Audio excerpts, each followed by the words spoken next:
Le digesteur est par principe un bain de bactéries baignant à 40 degrés. Cette température est insuffisante pour éradiquer certains éléments pathogènes.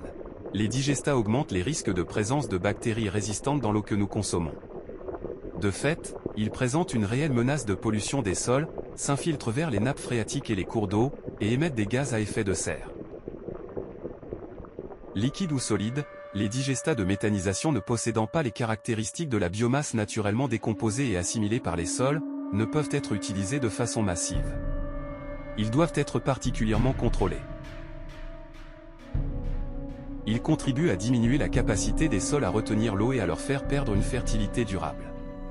La construction des usines accélère l'artificialisation des sols. Le tassage des sols par de lourds engins est constaté.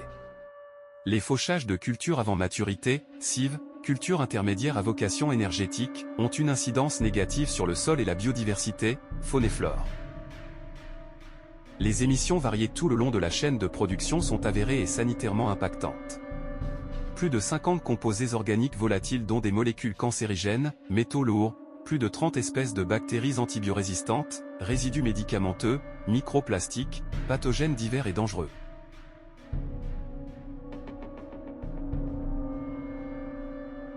Selon Daniel Chataignier, la création de protoxyde d'azote, 300 fois plus puissant que le CO2, est l'un des dangers majeurs liés à l'épandage de digestats qui est très volatile.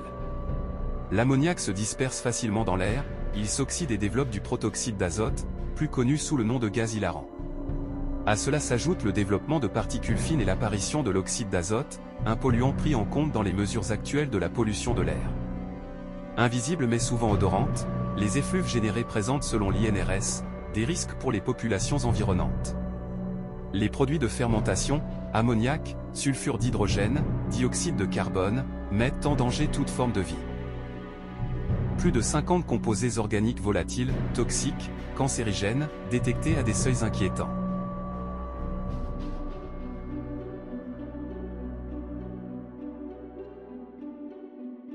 Le dioxyde de carbone, CO2, présent en fort pourcentage appauvrit l'air en oxygène et engendre des risques d'asphyxie.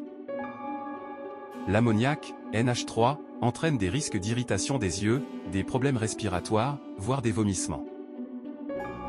Le dioxyde d'azote, N2O, au-delà des seuils recommandés, peut entraîner une inflammation des voies respiratoires, une toux, des sifflements, une réduction de la fonction pulmonaire, et une augmentation des crises d'asthme, en particulier chez les plus jeunes. Le sulfure d'hydrogène, H2S, à faible dose sent l'œuf pourri. Il est d'autant plus mortel qu'à partir de 100 ppm il devient inodore.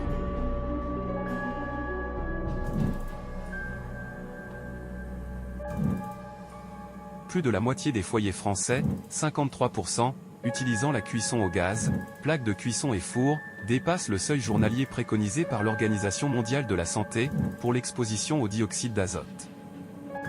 Selon l'OMS, les enfants vivant dans des foyers utilisant une cuisinière à gaz ont un risque accru de 20% de souffrir d'une maladie des voies respiratoires inférieures.